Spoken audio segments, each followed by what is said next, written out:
Primetime local news, serving the Lakeland and Midwest regions. Good evening and welcome to Primetime Local News. Saskatchewan has announced new COVID-19 restrictions effective Friday. All restaurants and licensed establishments are limited to seat 4 at a single table. Capacity is reduced to 30 at all casinos, bingo halls, arenas, live theaters, and movie theaters. All team and group sporting activities, games, competitions, and practices are suspended. The full list of the new restrictions is posted to our Primetime Local News Facebook page. Meanwhile, the province is reporting 164 new cases of COVID-19, including 1 in the Northwest Zone. 3,012 cases are considered active, including 39 in the Northwest 2 subzone, which is the immediate Lloydminster area. 111 people are in hospital, with 8 of those in the Northwest. 19 people are in intensive care, including 2 in our zone. 79 more people have recovered. City Council is reviewing the 2020 election completion report, which shows a lower voter turnout at this year's polls. Eric Bay has more on the results. The municipal election saw just over 3,000 voters show up to the polls, half the amount of the 2016 election. While the weather played a factor with the planned drive-through polling station canceled due to snow, the report also suggested voter fatigue from the Saskatchewan provincial election. The province wonders why low turnout. I can explain it in about 3 reasons. Timing, snow, and timing. And that's the simple fact. So, timing A, let's go back to the timing. The 9th of November. Second, the snowfall. And third, they had just been to the, 1/3 of the city had just been to the polls 2 weeks before. Election dates are set by the provincial government, and council will be bringing the issue forward in an attempt to stagger future elections. The challenge that we're going to experience, just like everyone else with COVID, is we're going to have a virtual convention in February, which we won't be able to attend in person, speak to ministers in person, and the Premier. But I can guarantee you that message is going to be carried loud and clear. Along with the timing and weather, Mayor Albers believes having the position of mayor filled before the election caused people to avoid the polls. Certainly, had there been somebody else seeking the position of mayor, we would have had a higher turnout. People said to me, well, there's no need to vote. And I said, there is a huge need to vote. I am one of 7 votes, as you've seen in council. It's important that you exercise your democratic right. This election marked the first time mail-in ballots were used, with 20 ballots received before polls closed. Eric Bay, Primetime Local News. In this week's Beyond the Classroom, we take a look at 3 Holy Rosary students who recently committed to different post-secondaries across Alberta and Saskatchewan for basketball. Usually, when these students sign, they are surrounded by friends and family, but this year it had to be live streamed so they could watch at home. 2 of the students committed to Olds College, while 1 is going to the U of S. The staff at Holy Rosary are excited for the students to take the next step. A couple of years ago, we were not really having that many kids at all being in a serious basketball program, and it's really developed, and it shows the hard work that they've put in. They've made a commitment to getting better, both on and off the court, working in the weight room, working on their game, working on their skills, buying into team systems and doing everything. It's really special to see that it's not just they're great basketball players, but great kids that have put in hard work, and it's paying off. So it's great to see as a coach.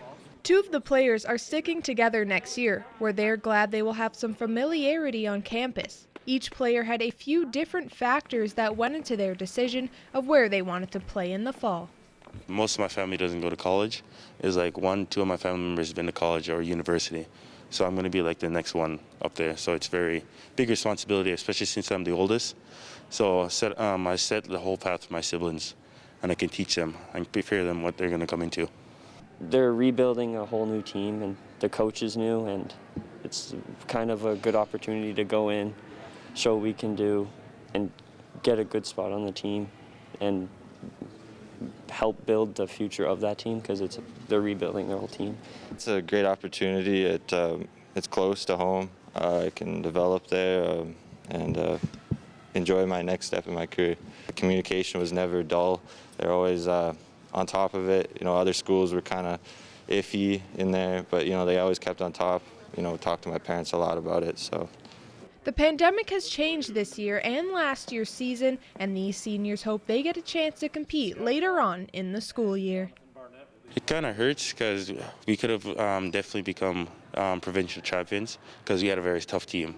But if possibly we get a season this year, I feel like we can make that happen again.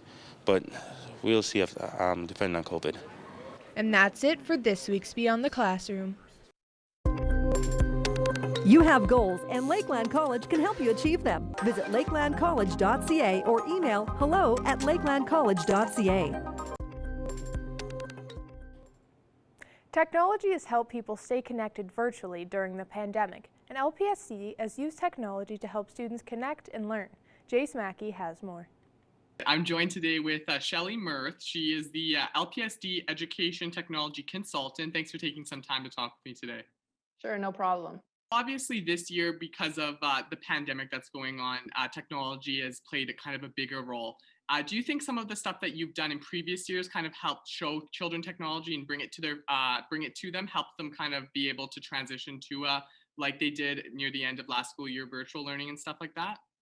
Yeah, certainly. So we have, because we're a Google school division, all of our students are on the same platform. So we've been working hard over the last couple of years to get teachers and students using some of those things like a Google Docs and Google Slides and things like that. And then we have a management system, Google Classroom. So we're always working through those management systems, and they became very important when students were sent home.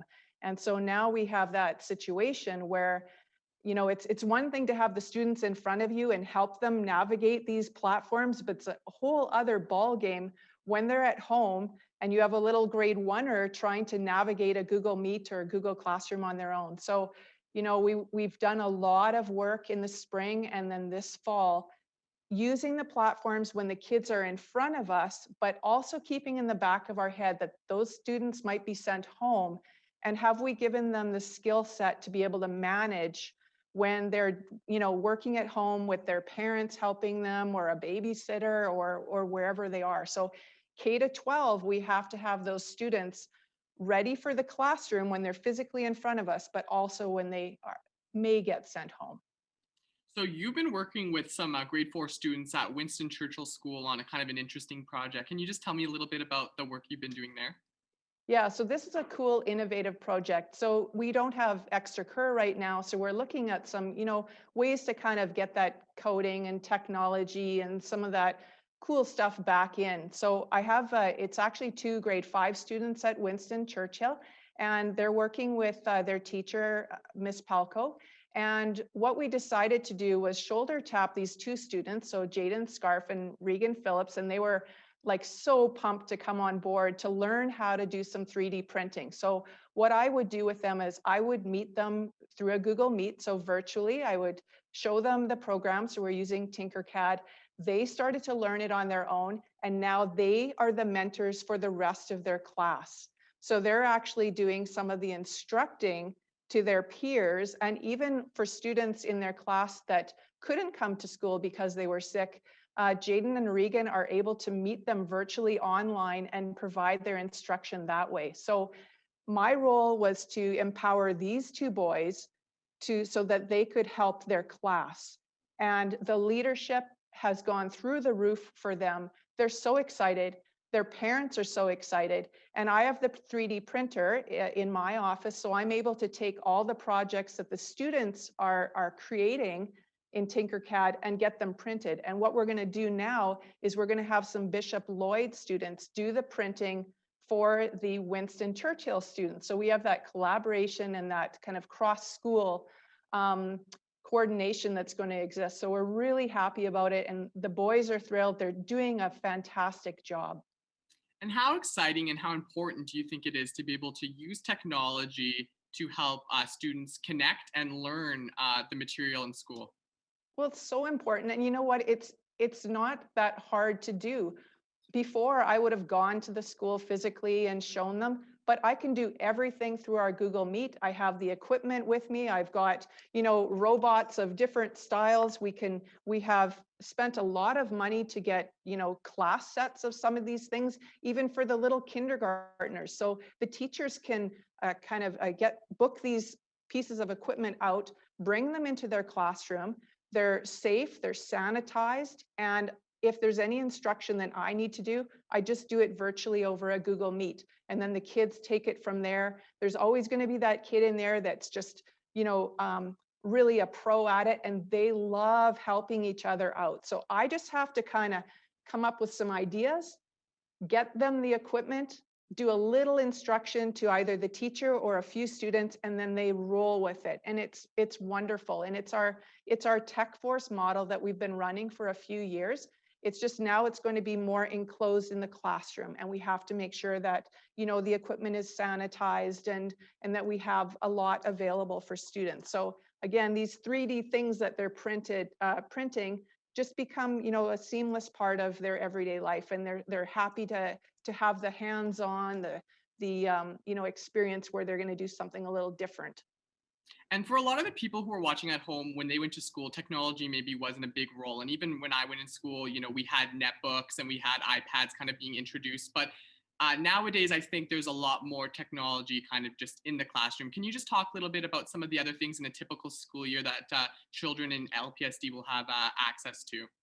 Right. So all of our students have access to Chromebooks. So we're running, you know, a lot of the things now we can run online. So before, we would have had to, you know, install a program on a computer like Photoshop. Well, now there's a style of Photoshop that's free for use in the cloud. The Tinkercad that I was referring to before is a free program in the cloud. And so when a student goes on there and does their 3D modeling, all they have to do is send me the file that they've made, and I can print it for them. And so we have this, you know, seamless way of sharing work now and collaborating. Well, thank you for taking some time to talk with me today. I thought it was very interesting to learn kind of some of the aspects and the new technology that students are using to learn in LPSD schools. Thanks for taking some time to talk with me today. Awesome. No problem. Thank you. It was a special birthday celebration for a Lloydminster man yesterday.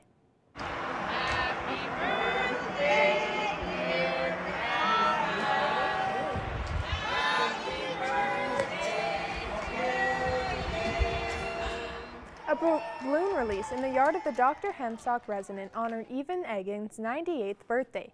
COVID restrictions kept his family from seeing him, so they wanted to find another way to celebrate. Evan was also treated to cake and was able to watch the balloon release from the balcony at the Hemstock. The staff at Primetime Local News would also like to wish him a happy 98th birthday. As the Christmas season is approaching, many businesses around the community are giving back. Connor Chan has more on how Progressive Fitness is doing their part. Well, joining me is Clark Drury from Progressive Fitness here in Lloydminster. Clark, I know you guys are doing a bit of a food and clothing drive, so just talk about the drive itself and who it's going to benefit. Yeah, so, you know, it's something we did last year. It's food, and a food drive is all we did last year was just a food drive, and that was for the Grace United Church.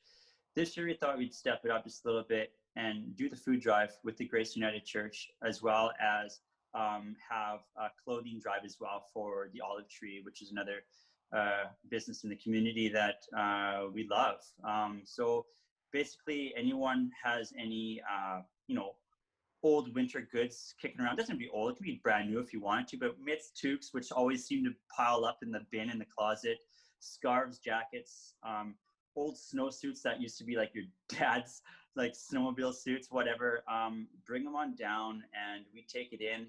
Everything's going to go December 10th to both of those places, the food to the Grace United Church, and then yeah, all the winter clothing to the Olive Tree. So yeah, we're just pretty stoked on that. It's always a good thing to give back, and so far there's been a lot of people really coming through with this. A lot of food's piling up. We've got some really cool winter clothes in bags at the gym right now, which is, you know, it's all going to go to a really good cause. So it makes me feel pretty happy about that. So why was it important for you guys to get involved and also just give back to the community? Well, we've always felt like we've done pretty good as far as a business giving back to the community. We just want to just keep doing it. I feel there's a lot of people struggling right now on so many different levels. And I feel like, you know, the really important stuff, that food and warmth, are kind of forgotten. And so we got to really think about that, and, you know, make sure that, you know, people are getting fed in this community and people can stay warm. You know, it's a big deal. And this is all, you know, easy stuff for a lot of us to put together, you know, to, you know, grab something out of the pantry, bring it on down. Like I said earlier, we have a lot, like, I know our household, we have like a ridiculous amount of toques. My bad, probably, but a ridiculous amount of toques. Then I'm bringing a ton in, and you know, a couple winter jackets I used to have that are older, and you know, this is all just so important. So on so many different levels. I know you touched it on already, but where can people go to drop off donations if they want to?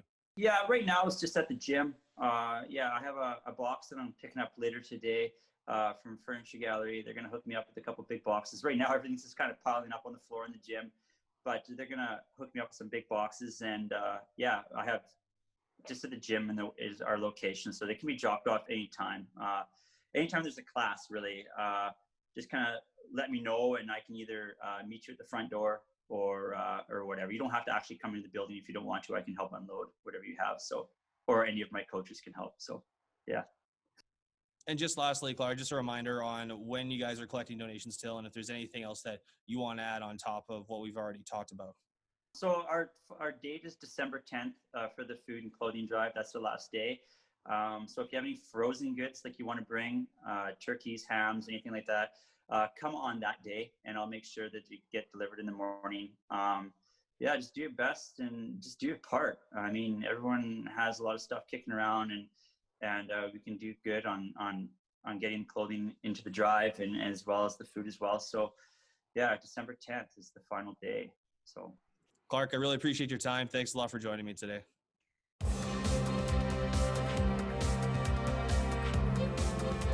After last night's announcement where the government of Alberta called a state of emergency and set new restrictions, a number of businesses will remain open. Evan Kenny has more on how the restrictions will affect athletics.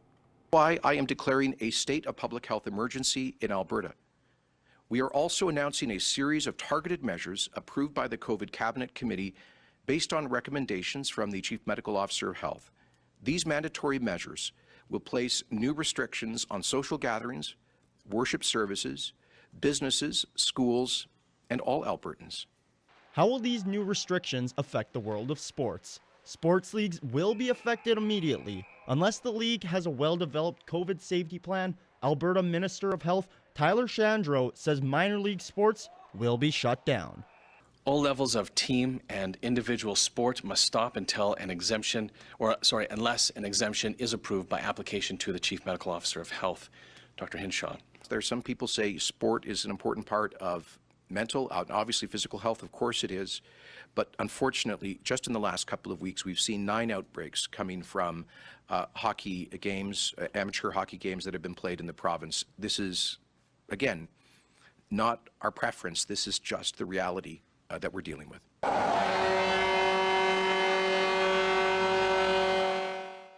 The AJHL is one of the leagues that has guidelines, but is also one of the leagues producing more COVID cases. As of November 22nd, 5 different teams in the South Division have postponed their schedules till December. Let me be blunt. If these measures do not have meaningful impact, and that depends on how each one of us respond, we will be forced to take even more drastic measures to protect the healthcare system later in December. Evan Kenny, Primetime Local Sports. Now we're calling your channel. Take a look at your weather forecast.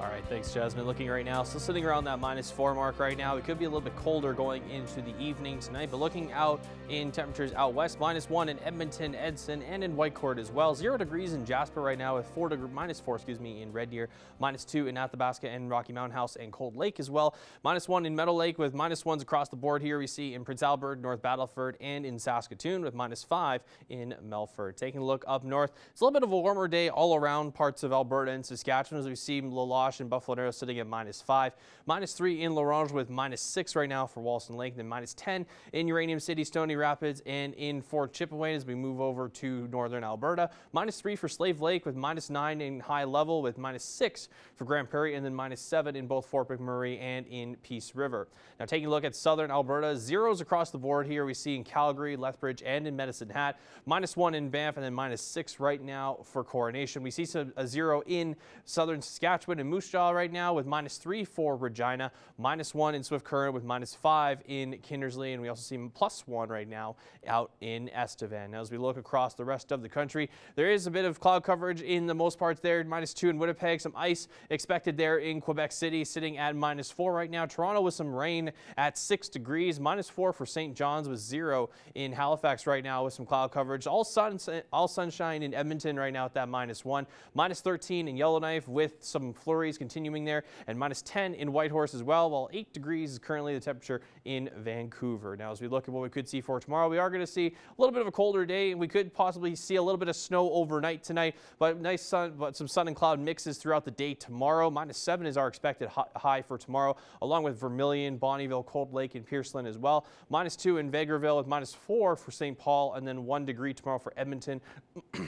Excuse me there, -4 in Provost and Macklin, -7 in North Battleford, -7 also we see in Meadow Lake, St. Walburg, Green Lake, and then -8 up in Isle La Crosse for tomorrow, and a little bit warmer in Lac La Biche, sitting at -2.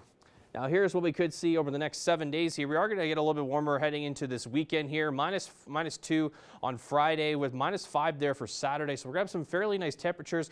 Lots of sunshine for the next couple of days here, enjoying that nice weather while we still have it. Of course, we are getting very close to December, approaching us very quickly here with -5, as I mentioned, for Saturday. Mostly sunny skies, and could be the same results for Sunday, but just a little bit warmer at -2, and then very warm on Monday at -1 there. And then Tuesday, it's clear skies all around at -3. And then we see -2 there for Wednesday with a little bit more cloud coverage coming our way. As we look at our averages, we usually average around this time of year -6, and then -14 is our average low. So we could be well above averages for our daytime highs for the next couple of days. We are expecting some sun and some nicer temperatures and a little less wind expected here in the border city. But that is a look at your weather forecast for now. We'll have more primetime local news coming up after the break.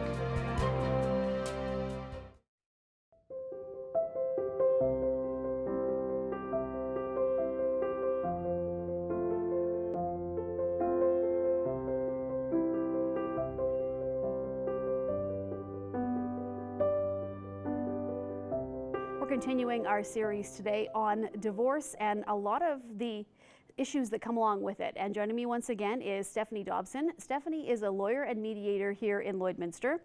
And Stephanie, today we're going to talk about, it's kind of a difficult subject when dealing with divorce, or if you're in the process of divorce, and that's holidays, especially over the Christmas holidays. So welcome and thank you for joining us again before we get into this subject, a tough one. Thanks for taking the time to speak with us, Stephanie. Yeah, thank you so much for having me again. Well, let's dive in and talk about the first thing that comes with Christmas, Stephanie, is traditions. And because, especially if you are in the process of getting a divorce, or even if you are divorced, it's a situation where you've probably done these things year after year, and now it's going to be different. So how does a family handle traditions when also dealing with divorce or separation? Yeah, thanks so much. That's absolutely true. And a lot of whether you'll be able to keep the same traditions going, or whether you'll have to have new traditions, may be impacted by the level of conflict between you and your former spouse. Because if you may want to consider talking with the kids, or thinking about it between the two of you as parents, as to what traditions you want to keep and what you will have to change. Sometimes we think of it as far as extended family. When we know that children have so many things going on in their lives when they're going through separation and divorce, the more that we can keep consistent, that we can keep them looking forward to, the better. Now, there are some families that aren't going to be able to do that, and there's no choice but to simply impose some kind of a schedule over the holidays and to create those new traditions. And of course, what you want to do is make the best of it. Thinking of it from the point of view of the kids, explaining to them that they now get 2 Christmases, and sort of going from there. Now, what about gifts? Because it could be a scenario too where it's different incomes for different spouses, and also, if you don't feel so great or have good feelings toward your ex, do you still try and give them a gift just to, I guess, throw that olive branch out, or what's the best policy when it comes to gifting at Christmas? There's so many different aspects to gifting. So if I can just go through a few different aspects so that our viewers can really take the time to think through some of these things. So the first thing is to establish, if you can with your co-parent, is to establish rules around the gifting. So as you mentioned, there could be two different sets of income between the families, and we want to try to create some consistency. We don't want there to be one home where the kids get a ton of stuff and the other home, the kids don't really have the opportunity to have very much because of that disparity. So if the two of you can come up, if the parents can come up with sort of some spending limits or some rules around that gifting, and even especially when it's your first Christmas, a lot of times parents will want to try to gift together. Right, so both parents will give a gift to the children and to each child, for example, or the children, and it demonstrates some of that cohesiveness or some of that united front that can be so helpful when we're talking about children. So of course, the conflict level will determine whether you're able to or want to even gift together, but that's something that you may want to consider. The next piece goes into the actual purchasing of it. So if you decide that you're going to gift together, how is that going to happen? Who's going to actually be the shopper, and what are the rules around that? If there's online shopping, sometimes you can actually, send a link to the gift that you're thinking about for a child, and have the other parent weigh in on, is that, what do they think, right? So that you're kind of both involved, or is one parent going to be, the decision maker? Now, the final thing I just want to really quickly touch on is something that you just brought up is, who's giving a gift to who?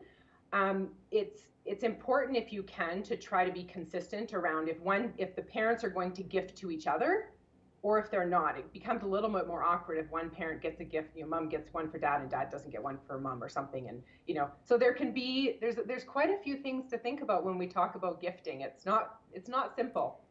And what about scheduling, Stephanie? I imagine scheduling around holidays and school breaks and that sort of thing must be a bit of a nightmare for some parents involved in this. So what are some ideas when you're trying to schedule so that everybody really kind of does get equal time, especially over Christmas, which is a really important holiday for a lot of people? Absolutely. So the first thing you want to do is to define that holiday period. Some families will define it based on December 23rd to the 26th, and we'll share that that period in a certain way. Or you want to define it by way of the school break, right? So this 2.5 week period, we'll schedule it and we'll exchange halfway through or something like that. So first of all is defining the schedule, and then figuring out how you're going to implement that. So some families say, I'll get December 24th every year and you get December 25th every year because of how our extended family always celebrates. Again, that goes back to the traditions question. Or you might say, I'll get this Christmas period, so the 23rd to the 26th, I'll get this year, and then you get next year, and instead you might get, the year you don't get Christmas, you might get New Year's, or you might get Easter, or something like that. So define it and then figure out the routine that you're going to end up doing. Okay, well, Stephanie, we want to thank you for joining us today. And, people have a lot of questions about this, so we are inviting them to reach out to you, or they can email us here. But if people want to contact you, and even just with a few questions about divorce and planning and that sort of thing, what's the best way to do that, Stephanie? So they can email to our office, info@henkadivorce.ca. Also on our website under media engagement, we have a historical history of all of these broadcasts, and there's actually a contact form where we encourage you to send in either your questions, comments, or even suggestions for future topics. Okay, well, Stephanie, again, thanks for joining us, and we're going to keep doing this because unfortunately there are a lot of issues when it comes to divorce, so you'll be back with us again next week as well. And again, we invite you to check out Stephanie's website and that information. Send in questions, comments, as Stephanie said, and we'll chat again next week. Yeah, thank you so much, Stacey.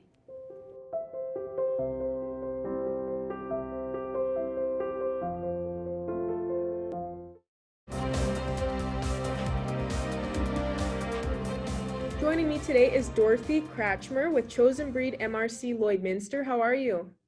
I'm doing great. How are you today, Shelby? I'm doing very good. Great. So what exactly is this Christmas food and toy drive all about that the club is accepting donations for? So we decided as a club to give back to the community, and one of the biggest things that we as a motorcycle riding club like to do is to help out our community. So we looked into Big Brothers and Big Sisters, went down, contacted them, identified a need for the families to get some toys and some food for Christmas. So we decided at that time to go ahead and start raising some funds and buy toys if we got money, and food, and then also members generously donating their own funds and things like that to give to the people.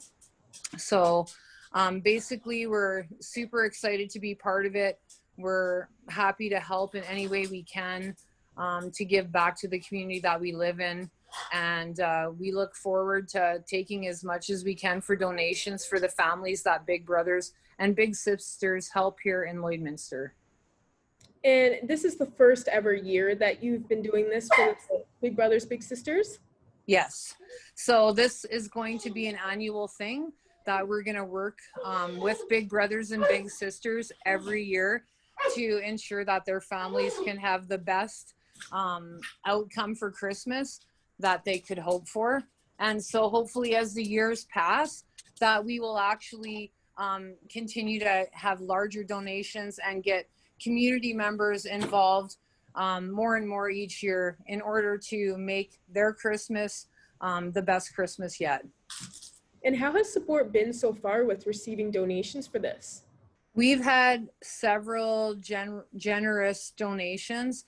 Right now, I want to say we're at about $1,500 plus for donations. So far we have a ton of toys. We've bought turkeys, non-perishable food items, and we're so looking forward to what we can come up with before the end of the month when we stop donations, as they do have to have these items out to the families that they're helping by the 8th of December, pardon me. And so we want to make sure that we can get as much as we can to help. So if anyone is feeling that they'd like to help, definitely contact us and we can arrange any donations. And now, of course, with the holidays this year, there is COVID-19 involved. How will COVID-19 be avoided when doing this? We can be able to accept donations. They can just drop off and leave them.